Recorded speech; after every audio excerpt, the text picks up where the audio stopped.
tinatry nilang maghanap Oo. ng Bago. different idea, a different like thinking. Gusto nilang makuha yung kakaibang mga topics. This time about surrogacy.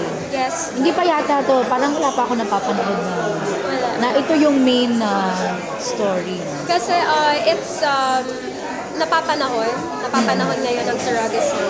And maraming mga couples na nagpapasurrogate, kumukuha ng surrogate mothers, lalo na pag hindi sila makapag-anak, or minsan may mga gay couples din, minsan nagkuha sila ng surrogate mothers para Yes, magkaroon sila ng oo. baby, and yung iba-ibang mga basta couples na gusto magka-baby. So, I guess it's a nice topic po. It's a nice Your personal take on surrogacy, okay ka ba doon? Are you Yes. for it? Actually, pabor po ako sa surrogacy kasi as long as nakakatulong ka, it's life kasi.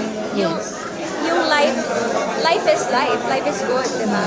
So, nagbibigay kang buhay. So, nakakatulong ka pa sa tao, sa couple na nangangailangan ng tulong para magkaroon ng anak. Bakit hindi mo ibibigay yung tulong mo? And kung makakatulong din pala sa'yo na babayaran ka nila, di why not?